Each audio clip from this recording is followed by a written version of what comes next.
국빈 일정 마치고 어제 귀국을 했습니다. 관련된 얘기를요, 현역 의원 그리고 전문가 모시고 순서대로 좀 내용을 다뤄보도록 하죠. 먼저요, 러시아를 방문해서 한러 대화 포럼까지 참석하고 오신 분이 있습니다. 바른미래당 이상돈 의원인데요. 전화로 연결돼 있습니다. 안녕하십니까? 네, 안녕하세요. 예, 저 러시아 다녀오시느라고 좀 많이 피곤하실 것 같은데 이른 아침에 고맙습니다. 네, 그렇습니다. 네, 이 러시아 의회 여당 쪽 인사들을 만나고 오신 건가요?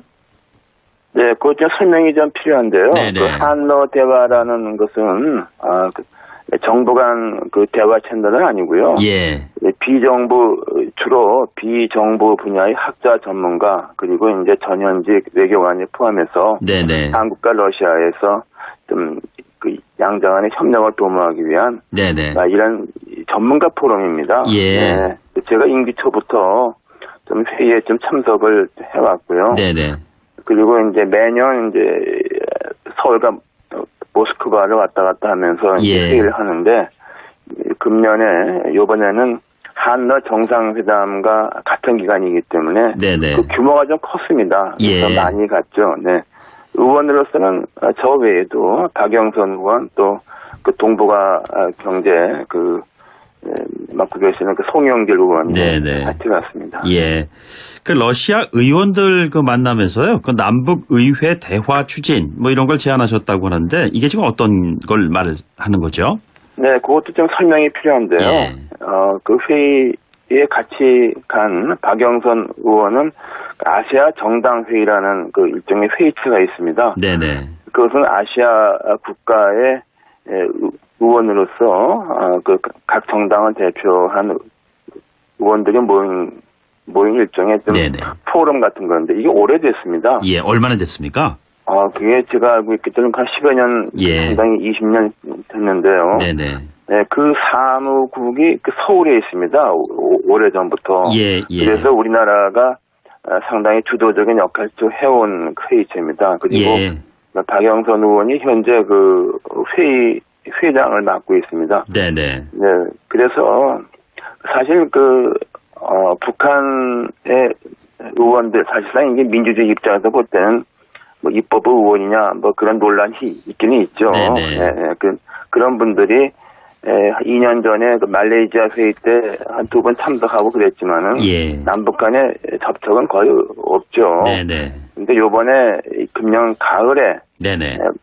그 차기 회의가 모스크바에서 열립니다. 네네. 그래서 모스크바의 그 하원에서 이제 주도적으로 이제 초청을 하는데 네네. 거기에 대해서 북한 측의 적극적인 참여를 부탁을 한 것이고 예. 그렇게 되면 자연스럽게 그 남북한의 의원들이 좀 정부의 공식적인 입장을 떠나서 예. 교류를 할 수 있고 대화를 할 수 있고 그리고 좀 희망적으로는 그런 것이 이제 남북한의 의원들 간의 네네. 양자 관계로서 비공식적인 양자 관계로 발전할 수 있을까 그런 기대를 갖고서 예. 특히 이제 회장 그 박영선 의원께서 러시아 하원 의원 몇 사람한테 부탁을 한 겁니다. 네. 예.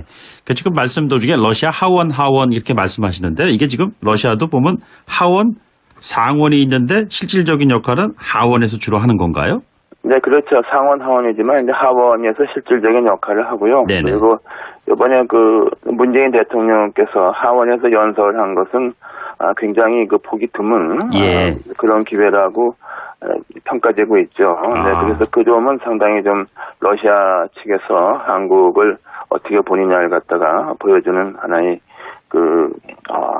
포인트라고 하겠습니다. 예. 현지에서 직접 뭐 확인을 하셨을 테니까 제가 여쭤보는 건데요. 네. 그 러시아 의원들이 북미 정상회담 이후에 그 계속 이어져온 비핵화 후속 조치 뭐 이런 것들에 대한 그 반응이 어떻든가요? 그 러시아 의원들보다는 이제 우리 그 한러 대화에서는 예.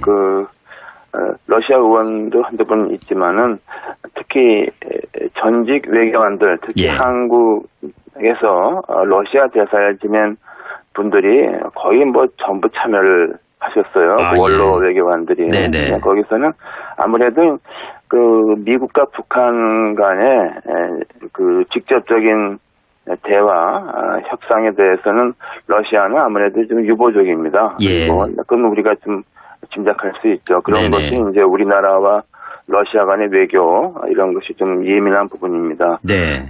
러시아 측에서는 이런 비핵화를 넘어서 아무래도 그 동북아 지역의 안보를 담보할 수 있는 다자 체제를 선호하고 있습니다. 네네. 그래서 육자회담 같은 그런 구상을 하고 있고 그것은 이제 미국과는 현재까지는 입장이 좀 다르다고 봐야 되겠죠. 예, 예. 그런 부분은 우리가 확인할 수 있었습니다. 네. 그 월드컵 열기도 그쪽에 또 좀 많이 가열돼 있던가요? 네, 그렇죠. 그 응원단들이 가지각색의 그 예. 국기를 국기를 표현하는 옷을 입고 예. 집단적으로 그 모스크바 시내를 예. 막 누비고 다니고 네네. 뜨겁습니다. 예. 자, 시선을 좀 내부로 좀 돌려서요. 그 바른미래당의 경우에는 뭐 잘 아시는 대로 지난 그 6.13 지방선거에서 민주평화당이나 정의당보다도 못한 지지를 받지 않았습니까? 네, 그렇습니다. 예. 네. 이게 지금 도대체 왜 그랬을까요? 그 선장이 2명이어서 그랬나요? 아니면은 당 자체에 여러 가지 다른 또 무슨 문제가 있었던 것인가요? 저는요, 구조적으로 네네. 그럴 수밖에 없다고 봅니다. 왜냐 예. 그러면요, 소선거구 제도에서 그 지역적인 근거가 없는 3당 또는 4당이 네네. 그 한계가 있습니다. 한계가 네. 있어요. 그래서 저는 바른미래당의 전국적인 지지도는 대충 5% 이렇게 나온다 하더라도 네. 그것이 당선자로 이어지는 것은 특히 단체장 같은 경우는 예. 거의 없을 것이다. 그건 대부분의 정치 평론 관측자들은 그렇게 봤던 것이죠. 다만 네네. 이제 바른미래당 후보로서 출마한 사람들은 그 결과를 보고서 너무 충격에 빠진 것 같은데 예. 그건 제가 볼 때 그거는 정치를 좀 선거 과정을 잘 판단을 못했기 때문이라고 보고요. 네. 그리고 무엇보다도 선거 과정에서 유승민 전 대표하고 안철수 전 대표와의 그 갈등 관계 그런 것이 굉장히 불거지지 않았습니까? 네네. 네, 그래서 원천적으로 어려운 선거였고 그리고 당내 갈등이 심했기 때문에 저는 그런 선거 결과가 나온 것은 거의 자연스러운 것이 아닌가 봅니다. 네. 의원께서는 지금 결과에 대한 충격보다는 예상돼 있었던 것 아니냐 이런 네, 그렇습니다. 설명이신 것 같은데요. 예상했던 것이죠. 네. 예. 자, 그렇다면은 단도직입적으로 여쭙겠습니다. 당 혁신 작업을 앞으로 어떻게 해야 되는 겁니까? 글쎄, 그거는 제가 관심 가질 사항은 아니지 않습니까? 예. 솔직히. 예. 네, 그것은 거기서 알아서 할 일인데, 그래서 현재 집권당과 청와대는 제가 보기에는 대통령제를 유지하고 싶어 하고, 그건 너무 명백하고요. 네네. 그리고 선거제도도 소선거구제를 끌고 간다고 생각합니다. 네네. 그러니까 그 구도가 있는 한, 혹여나 지역적인 기반이 있는 3당이라고는 모르지만은, 네네. 제 3당, 4당이, 원내에서 의미 있는 의석을 확보하기가 네네. 상당히 어렵다고 봅니다. 예. 저는 그렇고, 다만 민주평화당인 경우는 현재 4당이 되어 있지만, 호남만 국한시켜서 볼 것 같으면 국회 의원으로 볼 때는 제1당이고, 네네. 그렇지 않습니까? 네네. 지지로 볼 때는 이제 2당이 돼 있으니까, 네. 그나마 지난번에 남북대화의 거센 그 바람에도 불구하고, 그나마, 시장군소 5명 당선자를, 냈다고 봅니다. 네네. 근데 지금 말씀하시는 거 보면은 본인이 소속되어 있는 당인데도 불구하고 굉장히 온도 차이로 보면은 이거 내 집안 일이다라는 느낌이 아니라 남의 집안 일처럼 말씀하시는 느낌도 들어요. 출당 조치 요구하고 계셔서 그러는 건가요? 그렇죠. 저는 통합 과정이 잘못됐다고 봐서 반대하는 사람이고, 또 이제 민주평화당이 발족할 때 어느 정도 좀 역할도 했기 때문에, 네네. 당분간은 민주평화당에 사실상 또 제가 또 연구원장이라는 당직을 이제 그것도 임기가 이제 거의 끝나가죠. 8월달까지니까 예. 남고 있으니까. 그렇지만은 그걸 떠나서 네. 사실 정치인은 자기 정당도 중요하지만 전국의 흐름이랄까 이런 것을 좀 객관적으로 볼 수 있는 시각이 있어야 되는 거죠. 예. 뭐 자기에 몰입해서 뭐 내가 꼭 된다, 우리 당이다 그렇게 해서 잘된 정당은 없습니다. 네네. 객관적으로 상황을 객관적으로 볼 수 있는 사람이 그 정당을 이끌어 가야 그 정당을 제대로 이끌어 간다고 봅니다. 그 김동철 비대위원장이 인간적으로 이해가 안 간다. 안철수 바른미래당과 생각이 틀리다면은 민주평화당에 가서 백의종군 하면 될 거 아니냐 이런 지적 나왔어요. 어떻게 생각하시는지요? 그거는 말도 안 되는 얘기죠. 과거에 거기에 안철수 전 대표가 그 지방의회 비례대표 의원들 그 출당 요구해서 민주당에서 출당해서 뭐 2명 그 국민의당을 들여온 적도 있고 예. 박주선 전 공동대표 부의장도 합당 분당 때는 비례대표 의원들의 출당을 그러니까 가능케 하는 법안에 서명을 하고 예. 또 그랬는데 그렇게 말할 수는 없죠. 다만 저는 저와 비슷한 같은 위치에 있는 박주현 장정수 의원 네네. 이 두 분이 이 문제를 계속 공론화시켜서 빨리 해결하고 싶어 하는데 네네. 저는 그런 것은 오히려 좀 역효과가 나오지 않는가 좀 그렇게 생각을 합니다. 예. 왜냐하면은 이 문제가 그렇게 쉽게 해결될 수 있는 사안이 아니죠. 네네. 무엇보다 의원 한 명이 따라서 정당에 대한 국고 보조가 예. 연간 1억 원 이상 다 증가합니다. 네네. 그러니까 정당의 입장에서는 1억 원이면은 당직자를 2-3명을 쓰는 금액 아닙니까? 그렇죠. 예. 뭐 그런 현실적인 문제가 있고 그리고 현재 바른미래당에서 말하자면 현재 문제되는 3명 또는 4명을 제명을 출당을 시켜야 된다 하게 되면은 아마도 잘못되면은 교섭단체 구성에 문제가 생길 수도 있기 때문에 예. 저는 이 문제가 20대 국회 그때까지 그냥 가서 그때 가서나 좀 해결이 가능하지 않을까 하기 때문에 저는 이 문제를 크게 공론화시키고 이렇게 좀 격앙되게 다루는 것은 좀 바람지 않다고 생각합니다. 그러니까 조용히 이제 그 추진할 사안이다 이 말씀이시죠? 네, 그렇습니다. 이것을 더 이상 공론화하게 크게 해서 네네. 예를 들어서 원구성 협상에 또 이 문제를 앞세운다고 그러는데 저는 그것도 되지도 않는다고 봅니다. 왜냐하면 네네. 원구성은 1당과 2당 간의 합의가 제일 중요한 것이기 때문에 그렇습니다. 예. 3당과 4당에서 뭐 비례대표 의원 3명 문제가 원구성 협상에서 크게 이렇게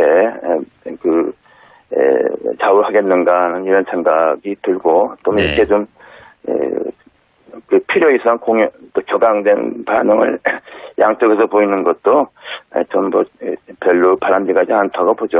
지금 원구성 협상 말씀하셨잖아요. 예. 근데 지금 한국당이 워낙 지금 내부 사정이 좀 어려워서 그 국회 정상화 그 관련된 부분이 좀 안개 속이다 이런 얘기가 많이 나오고 있는데요. 한국당 제외하고서라도 원구성 협상해야 한다 이런 얘기 나오는데 어떤 의견 가지고 계시는지요? 한국당 제외하고서는 원구성을 할 수가 없죠.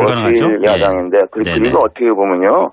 이 원구성 협상이야말로 한국당의 현재의 문제를 네네. 돌파할 수 있는 명분입니다. 지금 계속 무슨 한쪽에선 단식을 하고 물러가라 그러는데 이렇게 가면 그 한국당이 어떻게 되겠습니까? 다만 이제 원구성하고 돼서 원내 대책을 세우게 되면은 이제 그런 문제가 좀 사그러들죠. 저는 그래서 원구성 협상이 7월달 잘 될 거로 봅니다. 위기가 오히려 기회가 될 수도 있다는 말씀이신가요? 네, 그렇죠. 더군다나 한국당 입장에서는 자간 어찌 됐든 간에 20대 국회까지는 제2당 아닙니까? 당당한. 네.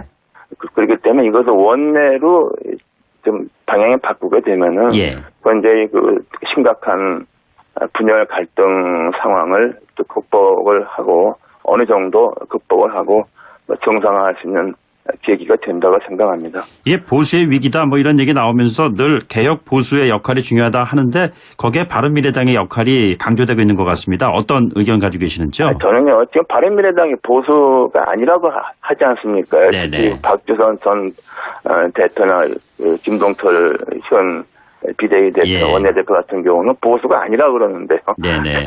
결국 그런 질문은 성립이 안 되는 겁니다. 저쪽에서 보수가 아니라 그러는데 왜 개혁 보수 기대합니까? 당사자들은 아니라 그러는데 많은 분들은 또 그렇다고 얘기하고 있거든요. 저는 그렇게 하기 어렵습니다. 당 지도자가 그 리더십이 그렇게 얘기를 하는데 그게 되겠습니까? 예, 알겠습니다. 뭐 러시아 그 후유증 여독이 있으실 테니까요. 좀 푹 쉬시고요. 저희가 기회 될 때 그 보수 관련된 맡고 계시는 그 송영길 의원이 네네. 같이 갔습니다. 예. 그 러시아 의원들 그 만나면서요. 그 남북 의회 대화 추진 뭐 이런 걸 제안하셨다고 하는데 이게 지금 어떤 걸 말하는 거죠? 네, 그것도 좀 설명이 필요한데요. 예. 그 회의에 같이 간 박영선 의원은 아시아 정당회의라는 그 일종의 회의체가 있습니다. 네네. 그것은 아시아 국가의 의원으로서 그 각 정당을 대표한 의원들이 모인 일종의 좀 네네. 포럼 같은 건데 이게 오래됐습니다. 예. 얼마나 됐습니까? 그게 제가 알고 있기 때문에 한 10여 년, 예. 상당히 20년 됐는데요. 네네. 네, 그 사무국이 그 서울에 있습니다.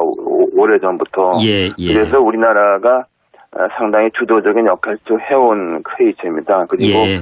박영선 의원이 현재 그 회장을 맡고 있습니다. 네네. 네, 그래서 사실 북한의 의원들 사실상 이게 민주주의 입장에서 볼 때는 뭐 입법 의원이냐 뭐 그런 논란이 있기는 있죠. 네네. 네, 그런 분들이 2년 전에 그 말레이시아 회의 때 한 2번 참석하고 그랬지만은 예. 남북 간의 접촉은 거의 없죠. 네네. 근데 요번에 금년 가을에 네네. 월드컵 열기도 그쪽에 또 좀 많이 가열돼 있던가요? 네, 그렇죠. 그 응원단들이 가지각색의 그 예. 국기를 국기를 표현하는 옷을 입고 예. 집단적으로 그 모스크바 시내를 예. 막 누비고 다니고 네네. 뜨겁습니다. 예. 자, 시선을 좀 내부로 좀 돌려서요. 그 바른미래당의 경우에는 뭐 잘 아시는 대로 지난 그 6.13 지방선거에서 민주평화당이나 정의당보다도 못한 지지를 받지 않았습니까? 네, 그렇습니다. 예. 네. 이게 지금 도대체 왜 그랬을까요? 그 선장이 2명이어서 그랬나요? 아니면은 당 자체에 여러 가지 다른 또 무슨 문제가 있었던 것인가요? 저는요, 구조적으로 네네. 그럴 수밖에 없다고 봅니다. 왜냐 예. 그러면요, 소선거구 제도에서 그 지역적인 근거가 없는 3당 또는 4당이 네네. 그 한계가 있습니다. 한계가 네. 있어요. 그래서 저는 바른미래당의 전국적인 지지도는 대충 5% 이렇게 나온다 하더라도 네. 그것이 당선자로 이어지는 것은 특히 단체장 같은 경우는 예. 뭐 거의 없을 것이다. 그건 대부분의 정치 통론 관측자들은 그렇게 봤던 것이죠. 네네. 다만 이제 바른미래당 후보를 포인트라고 하겠습니다. 예. 현지에서 직접 뭐 확인을 하셨을 테니까 제가 여쭤보는 건데요. 네. 그 러시아 의원들이 북미 정상회담 이후에 그 계속 이어져온 비핵화 후속 조치 뭐 이런 것들에 대한 그 반응이 어떻든가요? 그 러시아 의원들보다는 이제 네네. 우리 그 한러 대화에서는 예. 러시아 의원도 한두 분 있지만은 특히 전직 외교관들 특히 예. 한국에서 러시아 대사를 지낸 분들이 거의 뭐 전부 참여를 하셨어요. 아, 그 원로 예. 외교관들이. 네네. 거기서는 아무래도 그 미국과 북한 간의 그 직접적인 대화, 협상에 대해서는 러시아는 아무래도 좀 유보적입니다. 예. 그리고 그건 우리가 좀 짐작할 수 있죠. 그런 네네. 것이 이제 우리나라와 러시아 간의 외교 이런 것이 좀 예민한 부분입니다. 네. 네, 러시아 측에서는 이런 비핵화를 넘어서 아무래도 그 동북아 지역의 안보를 담보할 수 있는 다자 체제를 선호하고 있습니다. 네네. 그래서 육자회담 같은 그런 구상을 하고 있고 그것은 이제 미국과는 현재까지는 입장이 좀 다르다고 봐야 되겠죠. 예, 예. 그런 부분은 우리가 확인할 수 있었습니다. 네. 그 차기 회의가 모스크바에서 열립니다. 네네. 그래서 모스크바의 그 하원에서 이제 주도적으로 이제 초청을 하는데 네네. 거기에 대해서 북한 측의 적극적인 참여를 부탁을 한 것이고 예. 그렇게 되면 자연스럽게 그 남북한의 의원들이 좀 정부의 공식적인 입장을 떠나서 예. 교류를 할 수 있고 대화를 할 수 있고 그리고 좀 희망적으로는 그런 것이 이제 남북한의 의원들 간의 네네. 좀 양자 관계로서 비공식적인 양자 관계로 발전할 수 있을까 그런 기대를 갖고서 예. 특히 이제 회장 그 박영선 의원께서 러시아 하원 의원 몇 사람한테 네네. 부탁을 한 겁니다. 예. 그 지금 말씀 도중에 러시아 하원 이렇게 말씀하시는데 이게 지금 러시아도 보면 하원, 상원이 있는데 실질적인 역할은 하원에서 주로 하는 건가요? 네, 그렇죠. 상원 하원이지만 이제 하원에서 실질적인 역할을 하고요. 네네. 그리고 이번에 그 문재인 대통령께서 하원에서 연설을 한 것은 굉장히 그 보기 드문 예. 그런 기회라고 평가되고 있죠. 네, 그래서 그 점은 상당히 좀 러시아 측에서 한국을 어떻게 보느냐를 갖다가 보여주는 하나의 국빈 일정 마치고 어제 귀국을 했습니다. 관련된 얘기를요, 현역 의원 그리고 전문가 모시고 순서대로 좀 내용을 다뤄보도록 하죠. 먼저요, 러시아를 방문해서 한러 대화 포럼까지 참석하고 오신 분이 있습니다. 바른미래당 이상돈 의원인데요. 전화로 연결돼 있습니다. 안녕하십니까? 네, 안녕하세요. 예, 네. 저 러시아 다녀오시느라고 좀 많이 피곤하실 것 같은데 이른 아침에 고맙습니다. 네, 그렇습니다. 네, 이 러시아 의회 여당 쪽 인사들을 만나고 오신 건가요? 네, 그것 좀 설명이 좀 필요한데요. 네네. 그 한러 대화라는 것은 정부 간 그 대화 채널은 아니고요. 예. 주로 비정부 분야의 학자 전문가 그리고 이제 전현직 외교관을 포함해서 네네. 한국과 러시아에서 좀 그 양자간의 협력을 도모하기 위한 네네. 이런 전문가 포럼입니다. 예. 네, 제가 임기 초부터 좀 회의에 좀 참석을 해왔고요. 네네. 그리고 이제 매년 이제 서울과 모스크바를 왔다 갔다 하면서 이제 예. 회의를 하는데 금년에 이번에는 한러 정상회담과 같은 기간이기 때문에 네네. 그 규모가 좀 컸습니다. 그래서 예. 많이 갔죠. 네. 의원으로서는 저 외에도 박영선 의원 또 그 동북아 경제